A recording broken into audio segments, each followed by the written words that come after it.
Overseas अमीरोज Faraz दरवेश, बहुत सारी चीज़ें एजेंडे के ऊपर हैं।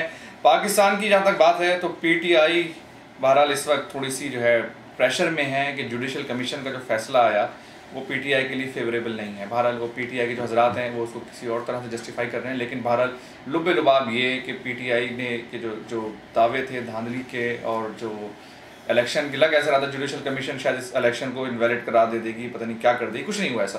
तो उसके ऊपर गुफ्तगू करेंगे कि जी क्या क्या हुआ है, इस फैसले को किस तरह देखा जाए, पीटीआई के ऊपर इसके ऊपर क्या जो है असर होगा, पीटीआई के ऊपर क्या इम्प्लीकेशन होगी, उनकी लीडरशिप के ऊपर, उनका जो वोट बैंक है, उनके जो लोग हैं वो डीमोटिवेट हो सकते हैं, मोरल डाउन होगा। इसके हवाले से सबसे ज़रूरी है क्रेडिबिलिटी। पीटीआई की जो क्रेडिबिलिटी थी वो पीटीआई मैं समझता हूँ 35 पंचर NA 246, उसके बाद अब जो हाल ही में ये जो जुडिशल कमीशन का फैसला आया उससे जो है काफ़ी मेरे ख्याल से क्रेडिबिलिटी के ऊपर असर तो होगा, तो उसके हवाले से गुफ्तगू की जाएगी।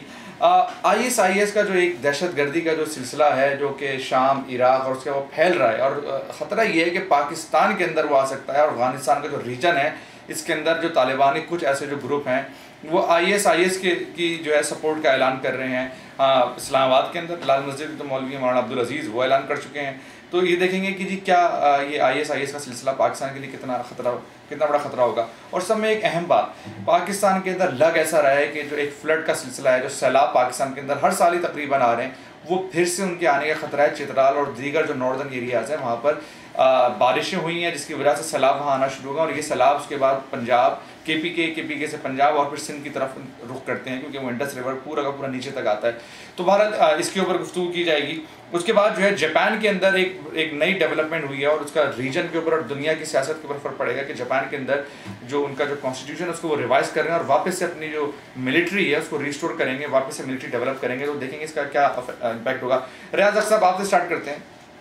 जुडिशल कमीशन का फैसला, सब में पहले तो ये बताएं इस फैसले को आप किस तरह देखते हैं, पीटीआई क्या, और उसके बाद ये पीटीआई के ऊपर इसका क्या असर होगा, पॉजिटिव नेगेटिव, पीटीआई का जो वोट बैंक है उनके लीडरशिप के ऊपर क्या असर होगा, क्या उनके लिए लर्निंग पॉइंट्स क्या हैं, इससे तो ज़रा इसके ऊपर अपना एनालिसिस दीजिए। इस पर तो कोई शक नहीं कि जो इनके जो मेजर चार्जेस थे कि बहुत सिस्टमिक धांधली हुई है जिसके नतीजे में रिजल्ट्स फंडामेंटली ऑल्टर हो गए हैं, उस चीज़ को तो जुडिशल कमीशन ने रिजेक्ट कर दिया है कि ऐसी ठीक है रेगुलरिटीज़ हुई हैं, कुछ प्रॉब्लम्स हैं इलेक्शंस में, लेकिन इतने बड़े पैमाने पे और इतनी ऑर्गेनाइज्ड और सिस्टमेटिक नहीं थे जिसके नतीजे में रिजल्ट्स फंडामेंटली ऑल्टर हो जाए। तो ये जो स्टोलन इलेक्शन की बात कर रहे थे, जो दावे थे, हाँ, और जो बात कर रहे थे कि ये पार्लियामेंट की लेजिटिमेसी क्वेश्चन कर रहे थे, वो चीज़ें जुडिशल कमीशन ने रिजेक्ट कर दी।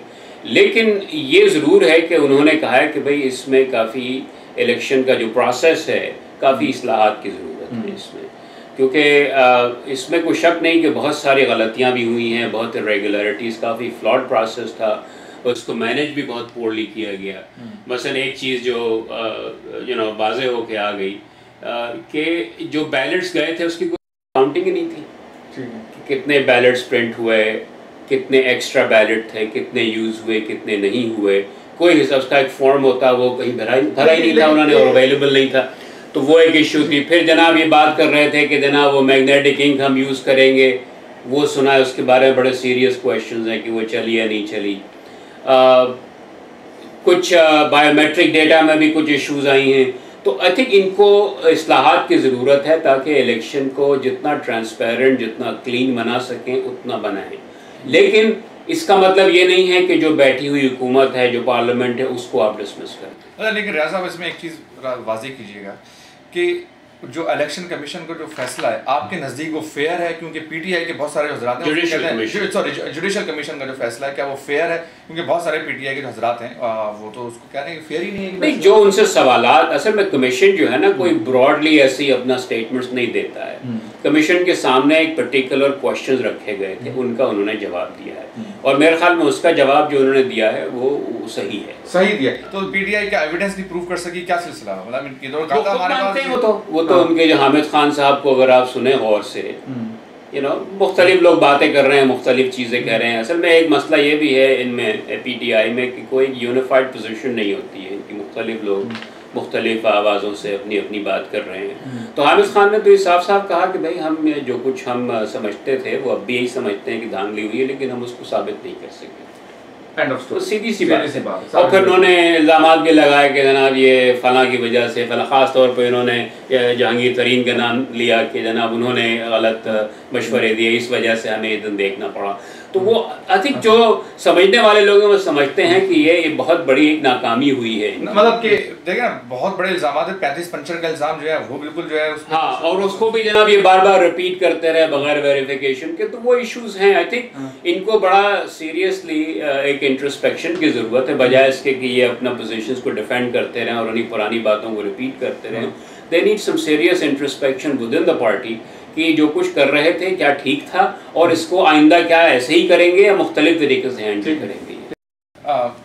मिसबाह आजम साहब, आप ज़रा बताइएगा, और उसके साथ मैं एक चीज़ और भी ऐड करूँगा कि ज़रा ये बताइए इसके बाद PMLN की भी हम ज़रा बात करेंगे, क्योंकि अब तो PMLN के तो फेवर में सारी चीज़ें चली गई हैं, तो उस पर भी गुफ्तगू होगी। लेकिन ज़रा पहले आप PTI का जो सबसे पहले तो आप ये देखिए कि ये जो जुडिशल कमीशन है, it was one of the kind so far Pakistan की हिस्ट्री में। पुराने जुडिशल कमीशन की कोई रिपोर्ट नहीं आती। 1950 में जब पहली प्रोविंशियल असेंबली के इलेक्शन हुए थे, that was the first time जब एक कमीशन बना था, उसकी रिपोर्ट आई थी, लेकिन उस पर कोई अमल नहीं किया गया। 56 के कॉन्स्टिट्यूशन में उसको 56 के इलेक्शन में यूज़ हुआ, लेकिन उसके बाद तो आपको पता है माशाल्लाह आ गया, वो सब ख़त्म हो गया। तो this is about the second one, I would say that, but it is one of the kind, जिसमें why it is one of the kind because the sitting government put their head in the guillotine of the judicial commission. अगर judicial commission कह देता कि हाँ भाई हमें तो मिल गई है, बड़े शवाहिद मिल गए इसके, और आप जाइए, तो मियां नवाज शरीफ छुट्टी हो जाती, उनकी छुट्टी हो जाएगी, क्योंकि तो उन्होंने एग्री कर लिया तो मियां नवाज शरीफ, तो यानी मियां नवाज शरीफ की तरफ से अगर आप देखा जाए, आपको जितना भी बुरा भला कहें, लेकिन उन्होंने तो भारत काफी जो है लेकिन वो अंडर प्रेशर थे, he was under a lot of pressure.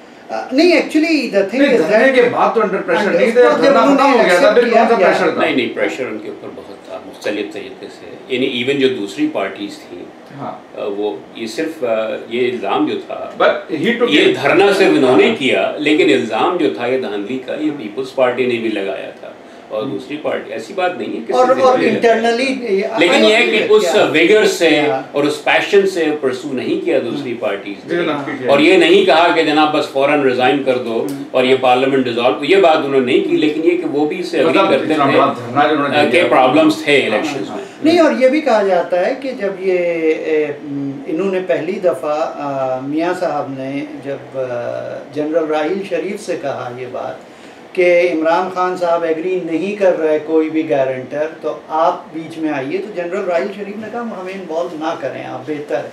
खैर उन्होंने जब ज़्यादा इमरान खान ने इंसिस्ट किया तो general Raheel Sharif agreed to meet with him, और उसमें उन्होंने साफ कह दिया था जनरल राहील शरीफ ने, और नवाज शरीफ ने भी उनको एक तरह की अथॉरिटी दे दी थी कि if you decide something we will do it. So I agree with Riyaz साहब कि नवाज शरीफ साहब थे अंडर प्रेशर, मगर उन्होंने किया ये। मतलब सियासतदानों के पास 1000 तरीक़े होते हैं निकलने के, डिले करके और वो सब करके निकल भी सकते थे। अच्छा, फिर जो आपका जो सवाल आपने रियाज हक साहब से पूछा था कि भाई मतलब जो PTI वाले ये कह रहे हैं वो कह रहे हैं, देखिए एक चीज़ बड़ी अनफॉर्चुनेट है, PTI के जो, सॉरी टू से दैट, हमारे PTI के दोस्तों से मैं जिससे भी बात करता हूँ, जो इनको भी मैं जानता हूँ, मुझे लगता है कि वो समझते हैं कि दुनिया में पहला सियासतदान इमरान खान था, और जो सियासत शुरू हुई है पाकिस्तान में वो उस वक्त शुरू हुई है जब 7/24/7 TV मीडिया चैनल्स आए, उससे पहले कोई सियासत नहीं। और वो कह रहे हैं इमरान खान ने तो शऊर वो कर दिया। अरे यार, शऊर क्या कर दिया? वहाँ पे 90 में जो भुट्टो आए थे, 70 में उन्होंने आकर शऊर पैदा किया आवाम में। उसके बाद 90 में जो कुछ 90s में जो कुछ हुआ था, ISI ने पैसे दिए तो उसके ऊपर जुडिशल यू नो प्रोसीडिंग्स होती रही, क्या कुछ होता रहा। It is not the first time कि यू नो कि भाई ठीक है। और तीसरी बात ये कि इमरान खान का एजेंडा कोई धांधली वांधली नहीं था, उन्हें तो उलटना था, तख्ता उलटना था, पावर चाहिए था, दैट इज़ गिवन। अच्छा, अब गोइंग बैक टू इलेक्शन की जो कोट एंड कोट जो कि गड़बड़ हुई हैं उसमें, और उसके बाद एक मैं छोटी सी एक र्यूमर भी बताऊंगा जो मुझे किसी ने बताया है। अच्छा, ये है कि जो फॉर्म फॉर्म 15 ऐसा होता है कि उसके 2 ओरिजिनल्स होते हैं, एक तो जाता है आपके बॉक्स में, दूसरा भेज दिया जाता है आरओ को, रिटर्निंग ऑफिसर्स को। ठीक है। ओके, ये हुआ कि 35% जो कॉन्स्टिट्यूंसी थी, जिसमें से सबसे ज़्यादा बलूचिस्तान में मिसिंग थे, दूसरे नंबर पे खैबर पख्तूनख्वा के मिसिंग थे, तीसरे नंबर में पंजाब के। खैबर पख्तूनख्वा के 48% थे और पंजाब के 41 या 42% थे, मुझे सही नंबर याद नहीं रहा। तो वो जो फॉर्म होता है उसमें जो थैलों में था उसमें से 35% मिसिंग थे। हाउएवर उसको टैली किया गया जब फॉर्म नंबर 14 से, जो कि फॉर्म नंबर 14 ये होता है जिसके अंदर इलेक्शन के रिजल्ट्स होते हैं, उसमें से जब टैली किया गया तो पता ये चला कि जो आरओस थे उनका जो रिकॉर्ड था उसमें वो ज़्यादातर आ गए। तो वो जो था वो इशू इतना बड़ा इशू नहीं था, ऑल्दो गलत बात हुई, लेकिन बहरहाल वो रिकवर हुए कि मतलब उसमें इस हद तक वो नहीं था।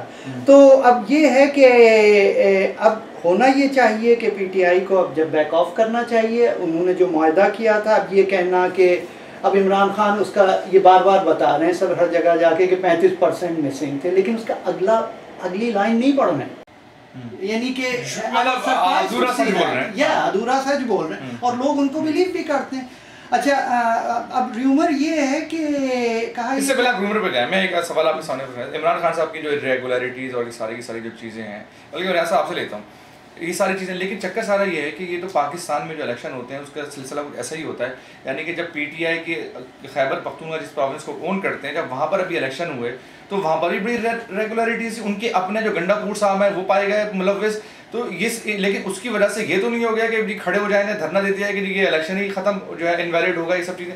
ये तो पाकिस्तान का कल्चर है, आप क्या समझते हैं? और उसे ठीक करने की जरूरत है, लेकिन हुकूमत पकड़ दी है। हाँ, ये अगर आप हर बार इलेक्शन हो और जो हारने वाला जो है उसके नताइज तस्लीम करने से इनकार कर दे, तो उसके नतीजे में तो बहुत केओस वहाँ होगा। तो ये जो ट्रेडिशन है ये ठीक नहीं है। हाँ, यानी अमेरिका में तो बल्कि ये भी मालूम है हमें कि कुछ इलेक्शंस यहाँ ऐसे हुए कि जिसमें काफ़ी सीरियस क्वेश्चंस थे। 2000 का इलेक्शन है, उसमें बड़े सीरियस क्वेश्चंस थे। उससे पहले जनाब जो निक्सन और कैनेडी का जो इलेक्शन था उसमें बड़े सीरियस क्वेश्चंस थे, लेकिन उसकी वजह से उन्होंने ये नहीं किया कि हुकूमत हटा दी। वो जो है ना, इन चीज़ों को कभी भी कोई प्रोसेस कम्प्लीटली 100% क्लीन परफेक्ट नहीं होता, इश्यूज होते हैं, उन इश्यूज को एड्रेस करने की जरूरत है। लेकिन ये कहना कि इसकी बुनियाद पर आप हुकूमतें बदलना, ये मुनासिब नहीं है।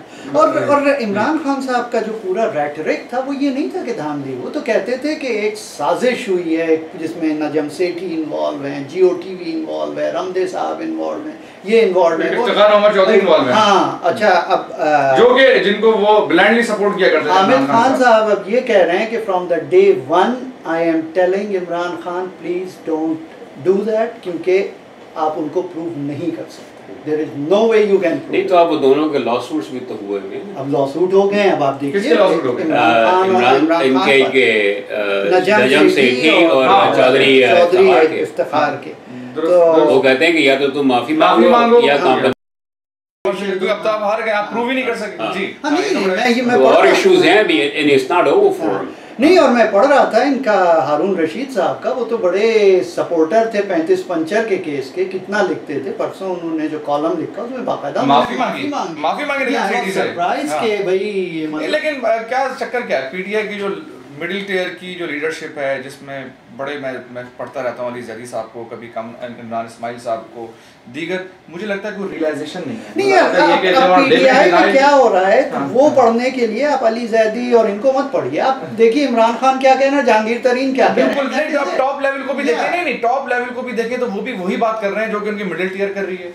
मतलब इमरान खान को मुख्तलिफ बात होने का, अभी आपने खुद मिसाल दी कि वो आधा सच बोल रहे हैं लोगों से। हाँ, नहीं, दैट्स ट्रू, और लोग बिलीव कर रहे हैं, लोग बिलीव कर रहे हैं। अच्छा, आप आर्ग्यू कर रहे हैं। अच्छा, कहा ये जा रहा है कि इनको जो इमरान खान साहब को किसी ने इसी तरह के, जिसने 35 पंचर की इत्तला दी थी, या किसी शाहिद मसूद टाइप के लोगों ने, ये रूमर में शाहिद मसूद का नाम नहीं है, मगर but this is my understand. वो 45% तो ये थी कि जी मुर्तजा खोया ने इनसे सुना, उन्होंने उनसे सुना, उसने चाय की टेबल पे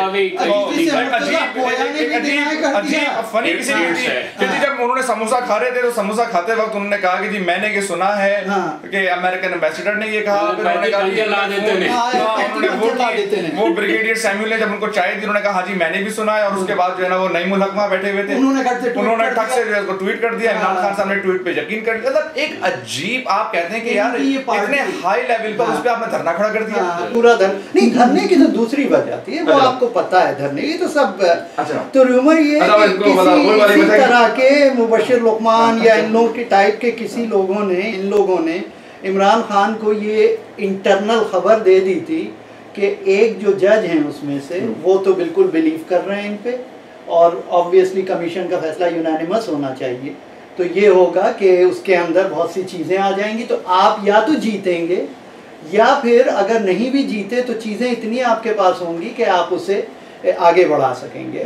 मतलब अच्छा, इसका एक एविडेंस मिलता है, हामिद मीर ने कुछ दिन पहले किसी शो में, अपने शो में नहीं, किसी शो में उन्होंने ये फरमाया कि देखिए होगा ये कि जो फैसला आएगा वो ऐसा होगा कि वो काइंड ऑफ किसी तरफ नहीं होगा, और फिर इमरान खान के जो लॉयर्स हैं वो बड़े घाग हैं, और नवाज शरीफ के लॉयर्स बिल्कुल उनके अंदर कोई दम नहीं है, सब बेचारे ओल्ड टाइमर्स हैं, तो ये होगा कि Imran Khan is going to win all that.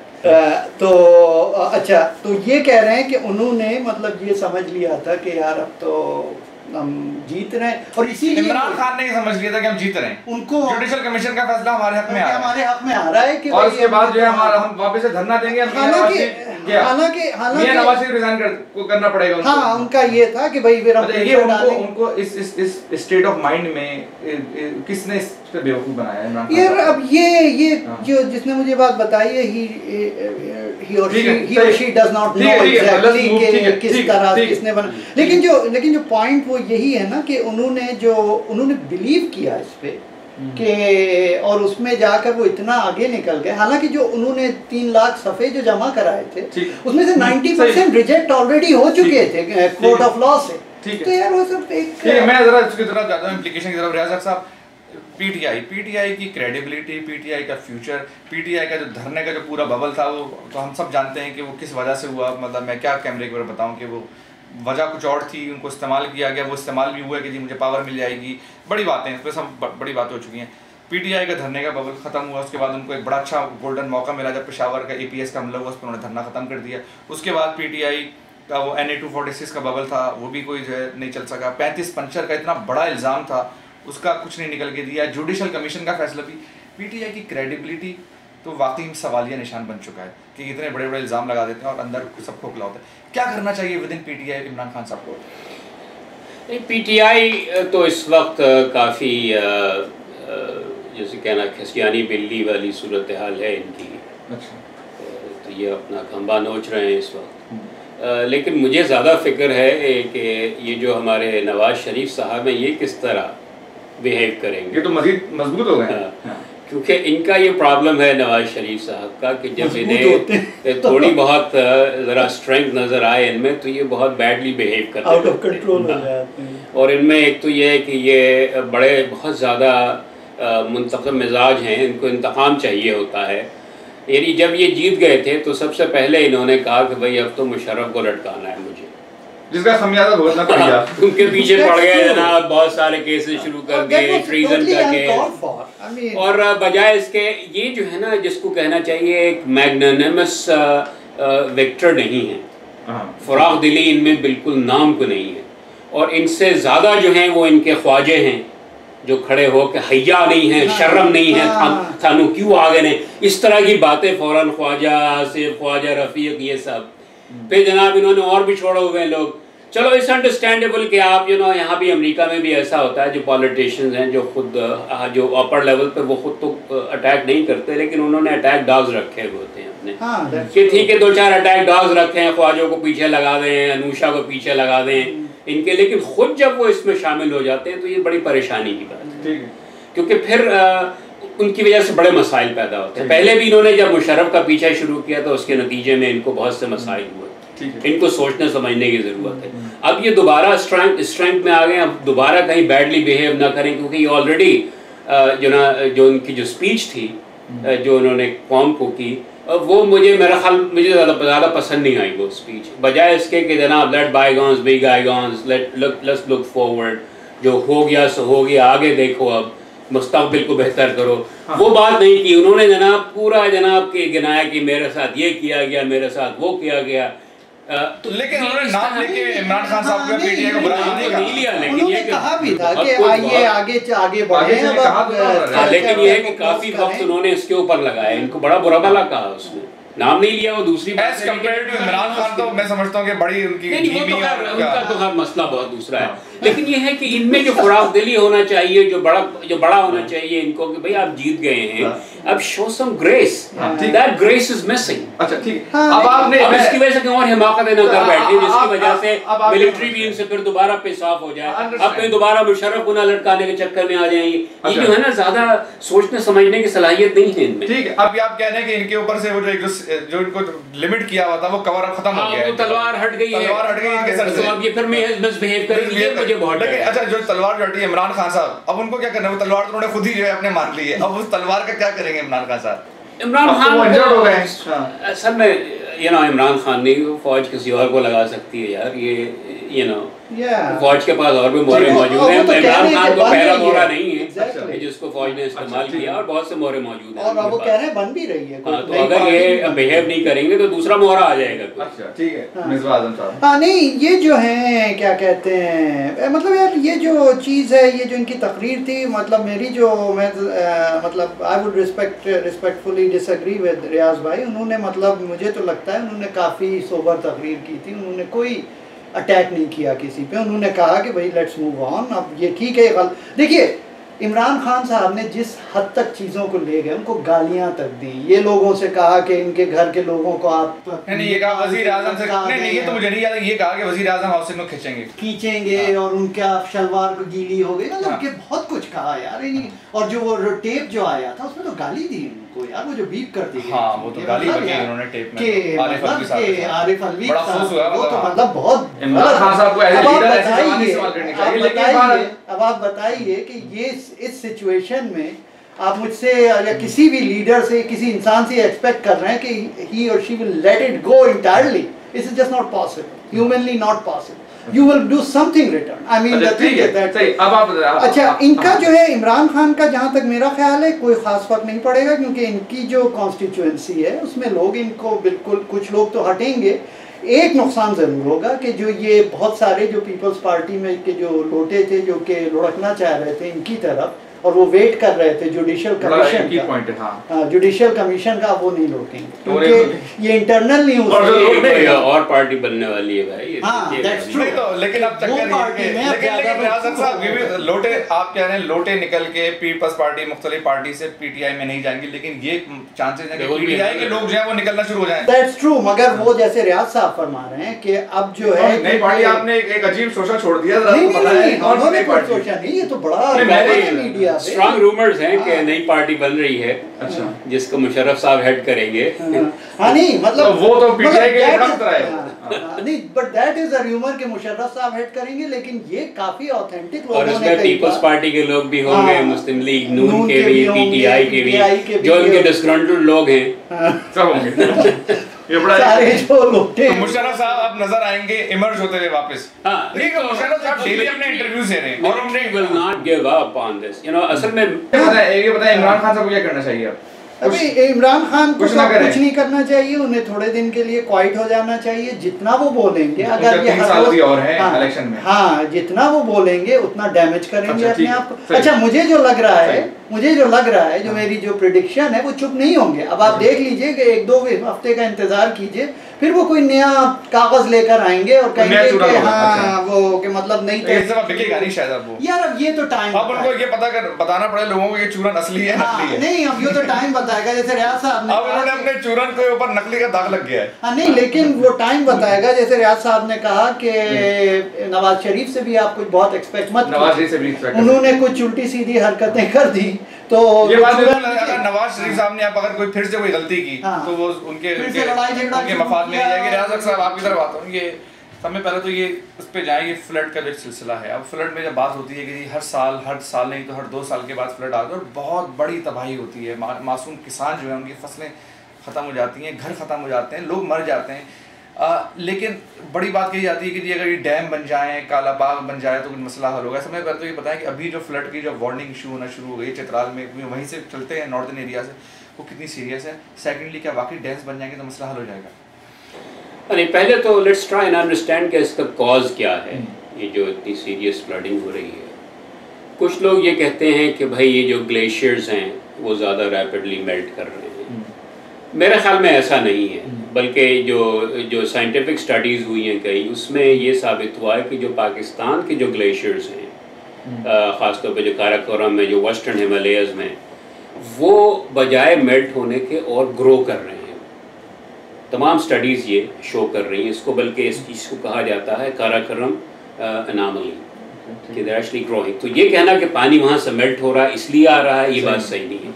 दूसरी थ्योरी ये है कि विच सीम्स मोर क्रेडिबल, कि बे ऑफ बंगाल से ये आते हैं मानसून से। अच्छा, बे ऑफ बंगाल में कहते हैं कि एक काफ़ी सिग्निफिकेंट थिक लेयर है फ्रेश वाटर का, जो कि एवेपोरेट आसानी से होता है और उसकी वजह से स्ट्रॉन्गर स्टॉर्म बनते हैं मानसून के। इस मौसम में जुलाई अगस्त मानसून होता है वहाँ इंडिया पाकिस्तान में, जून जुलाई अगस्त ये महीने होते हैं मानसून के। तो पहले वो इंडिया होता हुआ आता है, इंडिया में बाय द वे काफ़ी तबाही हुई है, काफ़ी फ्लड्स वगैरह आए हैं, तो फिर बाद में पाकिस्तान पहुँचता है वो, तो उसको स्टडी करने की कोशिश कर रहे हैं।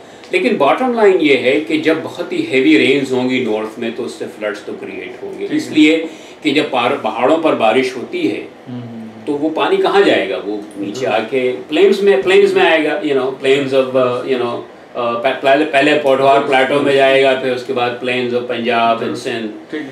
तो उसके लिए उनको कुछ मैनेज करने की ज़रूरत है। उसके लिए डैम एक तरीका हो सकता है, दूसरा है कि कुछ और कैशमेंट एरियाज बनाएं जिसमें पानी को बजाय इसके कि पूरा का पूरा पानी बह जाए समंदर में और तमाम तबाही मचाए। इसको वाटर मैनेजमेंट का they need to have a very comprehensive plan, और उसके लिए उनको कुछ सोचना पड़ेगा, समझना पड़ेगा। It has to be 10 to 15 year long plan, जिसके तो dam should be a part of that. नहीं, अब ये है कि dam should be part of it, मगर मसला ये है ना कि हम लोगों ने हर चीज़ को रोक दिया है कि कालाबाग डैम बनेगा तभी कुछ होगा। मतलब ठीक है, अब कालाबाग डैम को आप डिस्कस करें और वो करें, उसमें मतलब वो बढ़ाएं लोगों की अंडरस्टैंडिंग, लेकिन यार ये जैसे चाइना ने किया, ये छोटे छोटे डैम्स बना के चीज़ों को रोका, तो आप कर सकते हैं ये चीज़, लेकिन आई डोंट नो पॉलिटिकल नहीं है। मुझे तो लगता है नहीं, मुझे ये लगता है कि जैसे पाकिस्तान की अगर से, और ये this is my personal understanding कि यार कि वो कालाबाग डैम को वो करने के लिए, मतलब वहाँ पे कालाबाग डैम के लिए 2 पार्टीज हैं, एक तो पंजाब है और एक पूरा रेस्ट ऑफ द कंट्री है। तो अब उसको हाईलाइट करने के लिए अगर छोटे डैम्स बनाकर उसको कुछ किया गया तो उन्हें खतरा ये है कि ये चीज़ जो है कहीं हाथ से ना निकल जाए। तो मतलब आई डोंट नो कि उसको एज अ गेट के तौर पर इस्तेमाल करें। असल में कुछ जेन्युइन कंसर्न्स भी हैं, खास तौर पे सिंध के। एक प्रॉब्लम ये है कि जब वाटर फ्लो कम होता है जिन महीनों में, तो उसमें ऐसा होता है कि उसके नतीजे में जो सी वाटर है ये इस क्रीप्स इन एक्चुअली, और उसकी वजह से जो डेल्टा है सिंध का, जो ठट्टा बदीन वगैरह का इलाका है, यहाँ पर सैलिनिटी बढ़ती जा रही है। तो असल में अगर वाटर को सही तरह मैनेज करें ना, ये कि जब वहाँ लीन टाइम्स हों तो उसको ज़्यादा पानी वहाँ से छोड़ दें, जब जब जब जब जना बहुत ज़्यादा फ्लड हो तो उसको होल्ड करें, तो वो मेरे ख्याल में अगर सही तरह उसको मैनेज करें, लेकिन उस पर ट्रस्ट नहीं है सूबों में कि सही तरह मैनेज करेंगे या नहीं करेंगे, और उसमें टाइम लगेगा। ठीक है, अब ISIS की तरफ आ जाते हैं। ISIS एक बहुत बड़ा ख़तरा मिडिल ईस्ट के रीजन के लिए बन चुका है, और अब वो ख़तरा पाकिस्तान के लिए भी जो है ऐन मुमकिन है। पाकिस्तान में ऐसे ग्रुप्स हैं, सिपाही साहबा, लश्कर जंगवी, मौलाना अब्दुल अजीज़ जो कि हार्ट में बैठे हैं, उनके साथ जो है सिंपैथी है और बाकायदा सपोर्ट करते हैं। कराची में वॉल चॉकिंग की तस्वीर बहुत सारी आई हैं। अफ़गानिस्तान के जो तालिबान हैं, जो बहुत सारे जो तालिबान जो नाराज़ हुए हैं, इवन मुल्ला उमर से भी, वो भी जा के जो है ISIS को ज्वाइन करते। रियासत साहब बड़ी एक बड़ी ख़तरनाक किस्म की, बड़ी बारबारिक किस्म की ऑर्गेनाइजेशन है ये, इसमें तो कोई शक नहीं। क्या कितना बड़ा ख़तरा ये बन सकती है? तो पहली बात तो ये कि जैसे अमेरिका वहाँ से पुल आउट करेगा अफ़गानिस्तान से, उसके नतीजे में ज़ाहिर एक वैक्यूम क्रिएट हो जाएगा वहाँ। तो एक सवाल ये उठ रहा है बार बार कि भाई इस वैक्यूम को कौन फिल करेगा। क्या अफगान गवर्नमेंट जो है उसमें कैपेसिटी है कि वो उस वैक्यूम को फिल कर सके, क्या इसमें तालिबान उसको फिल करेंगे, या एक थर्ड फोर्स आइसिस के नाम से वो इसको फिल करेगी। तो आइसिस की स्ट्रेंथ वहाँ बढ़ती जा रही है। अफगानिस्तान कई जो तालिबान कमांडर्स हैं उन्होंने अपनी प्लेज कर लिया है, एलिजियंस बैत कर ली है अबू बकर अल बगदादी पर। तो वो एक अच्छा, बल्कि कई जगह ये भी रिपोर्ट्स आई हैं कि इन्होंने तालिबान को मारना शुरू कर दिया, कि कई जगह बैटल्स हुई हैं बाकायदा आइसिस के लोगों में और तालिबान में, और उन्होंने तालिबान को बड़ी तादाद में मारा है। खासकर अफगान तालिबान अफगानिस्तान में हो रही है। लेकिन ये कि वो जो रीजन है वो कोई आप बॉर्डर लाइन खींचने से कोई फर्क नहीं पड़ता। अब जैसे इराक और सीरिया के दरमियान लाइन खींची हुई थी, उस लाइन से क्या फर्क पड़ा, वो फैल गए वहाँ पर। तो इसको सीरियस लेने की जरूरत है। अब मसला ये है कि अमेरिका ने ना, America has been late to this party. मसलन जब सबसे पहले जब इनसे पूछा गया ओबामा साहब से कुछ अर्सा पहले, भाई आपका क्या ख्याल है इसके बारे में, कहा ये तो जूनियर वर्सिटी है, यानी उनकी कोई बात ही नहीं है इससे। अच्छा, इनको सपोर्ट भी किया ना अगेंस्ट असद, बशर अल असद के अगेंस्ट सपोर्ट किया। सपोर्ट तो उन्होंने नहीं किया, लेकिन उसको इग्नोर किया इन्होंने। अच्छा, अब मसला ये, अब स्टीवन वॉर्ड ने एक बड़ा अच्छा आर्टिकल लिखा है हाल ही में, जो इसमें हार्वर्ड यूनिवर्सिटी में पढ़ाते हैं, फॉरेन अफेयर्स पे काफ़ी लिखते रहते हैं, मिडल ईस्ट के बारे में काफ़ी। तो उनका ये कहना है कि आइसिस की स्ट्रेंथ जो है कम नहीं हो रही, बढ़ रही है, और उसकी कई वजूहत उन्होंने बताई। एक वजह तो उन्होंने बताई है कि हम जो कहते हैं कि महज ये टेररिस्ट ऑर्गेनाइजेशन है, ये बात सही नहीं है। वो टेररिस्ट हैं, ब्रूटल हैं, सब कुछ करते हैं, मारते पीटते हैं लोगों को, लेकिन वो गवर्न भी कर रहे हैं। यानी इस हद तक के बाकायदा जनाब ID कार्ड्स इन्होंने इशू करने शुरू कर दिए हैं, अपनी फिशिंग परमिट्स इशू कर रहे हैं, तमाम जो पावर प्लांट्स हैं और जो वाटर बराजेस वगैरह हैं, डैम्स हैं, उनको मैनेज कर रहे हैं। तो they are actually a functioning state. और कहते हैं कि ऐसा है वहाँ पे, मैं पढ़ रहा था अभी एक इंटरव्यू किसी का, कि पहले वहाँ क्राइम बहुत था इस इलाके में, यानी एक जगह से दूसरी जगह जाने, कहते हैं कि अगर रक्का से आप मोसल जा रहे हो तो रास्ते में पता नहीं कितने लोग बीच में आपको चोरी कर लेते हैं, मार के डाके। अब कोई डाके वाके नहीं पड़ रहे, क्या अगर आप $1 मिलियन भी लेके जा रहे हैं शहर दूसरे शहर में, कोई आपको नहीं रोकेगा, कोई आपके पैसे आपसे नहीं छीनेगा। ये आइसिस वाले इस तरह वो तो मुल्ला उमर की पार्टी जो अफगान तालिबान भी नहीं कर रही है, वही मॉडल है कि वहाँ क्राइम वगैरह, क्योंकि ये सबसे बड़े बदमाश हैं, लिहाजा छोटे मोटे बदमाश भाग रहे। तो ये बड़ी थ्रेट है सीरियस, और इनका एक्सपेंशन का इम्कान है, इसलिए कि लोग कहते हैं कि यार देखो वहाँ हालात अच्छे हैं। लोग जो सुनते हैं इसको, वहाँ के हालात को कहते हैं यार ये अच्छा, हमारी इस कदर बुरी हालत है, करप्ट ऑफिशियल्स हैं, हर वक्त हमसे पीछे हर चीज़ के पैसे मांगते हैं, इस कदर जराइम है वहाँ पे। लोकल्स को कम से कम ये रिलीफ मिली कि क्राइम नहीं हो रहा, क्राइम कम हो गया।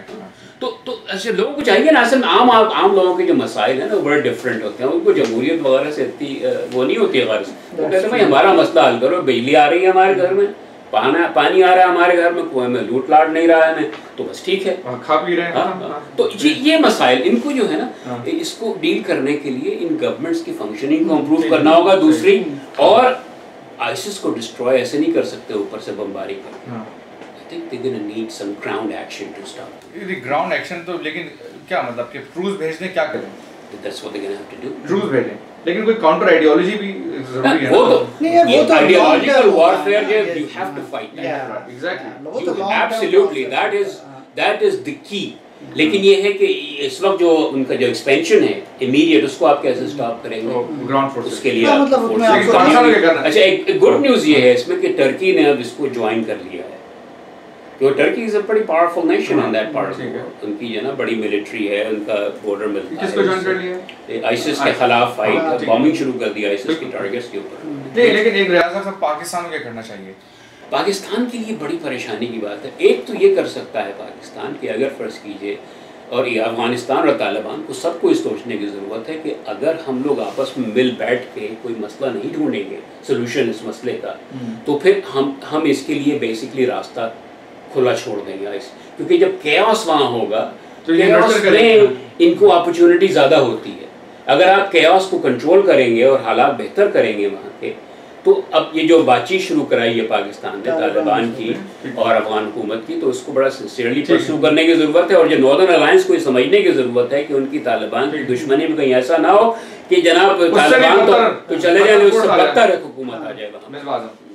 उसका जो है ये है कि इनको चाहिए कि ये जो इनका जो डिस्कशंस हो रहा है तालिबान से, और उनको ऑन बोर्ड करें and have them fight with ये पाकिस्तान ये करे कि नहीं, ये नॉट पाकिस्तान, अफगानिस्तान ये करे कि पूरा नहीं, आप ये कह रहे हैं कि अफगान तालिबान को एक कौमी धारे में लेकर आए, हाँ, और उसके बाद उनको कॉन्फिडेंस में लेके ISIS और जो क्योंकि ये लोग तालिबान जो ग्रुप है ना अफगानिस्तान, एग्जैक्टली, क्योंकि वो लोग बड़े वॉर हार्डेंड हैं। पाकिस्तानी तालिबान की मैं बात नहीं कर रहा, जैसे अब इमरान खान साहब ने कहना शुरू कर दिया है कि पाकिस्तान, मैं तो कहता था देखो तालिबान से बात हो रही है, तो मतलब पाकिस्तानी तालिबान तो चोर क्रिमिनल्स, हाँ, लेकिन ये है। अच्छा, अब रही बात ये कि और यही आईसिस की ज्वाइन भी कर रहे हैं, यही एग्जैक्टली कि जो खुरासान वाले एग्जैक्टली कि उनका जो पूरा है कि नॉर्दर्न अफगानिस्तान जो है वो खुरासान बन जाएगा, काले झंडे और वही सारी पूरी नहीं। तो अब ये करें कि उनको ऑन बोर्ड करें किसी तरह, और उनकी मान ले बात उनकी काफ़ी सारी। और ये है कि जो नॉर्दर्न अलायंस जो है उनके यहाँ, मतलब वो भी समझते हैं ट्रबल्स को, कि मतलब क्योंकि वो लोग भी तो सब वॉर लॉर्ड्स वगैरह थे ना, उनकी तो उन्होंने वॉर इकोनॉमी क्रिएट की हुई, हाँ नहीं, और उन्होंने वॉर इकोनॉमीज क्रिएट की हुई है ना। लेकिन अब ये पाकिस्तान को फैसिलिटेट करे, पाकिस्तान को चाहिए उन्हें फैसिलिटेट करे, और अपने अंदर जो ग्रुप जो है इनको तो साफ करना, मौलाना अब्दुल अजीज और इन लोगों का किया, इन लोगों को साफ करना। ये तो कह रहे हैं कि भाई हम तो हमारा खलीफा अल-बगदादी है। हाँ, अगर तो ये, और हमें और आपको तो बिल्कुल ये बात पता है कि पाकिस्तान में किस किस्म की सपोर्ट इनको दी जा रही है। मैं उसको शो में नहीं जिक्र करना चाहता, जिस तरह से इन लोगों को दी जा रही है पाकिस्तान की जो टीमें हैं, अब्दुल अजीज टीम और सिपा साहबा वगैरह।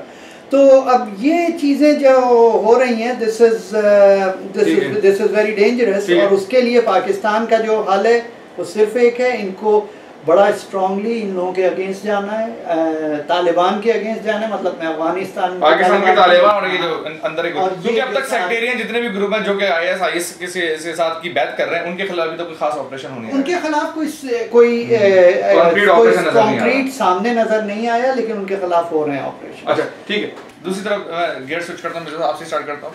ये जापान की जो एक दुनिया तब्दील हो सकती है इससे, और वो रीजन पे आ सकता है कि जापान अपनी मिलिट्री वापस डेवलप करने जा रहा है, किस तरह देखते हैं? हाँ नहीं, बिल्कुल, ये तो एक है कि जापान का जो एक कॉन्स्टिट्यूशन था उसके हिसाब से मिलिट्री तो वो लोग नहीं, ऐसे ही जर्मनी के साथ था।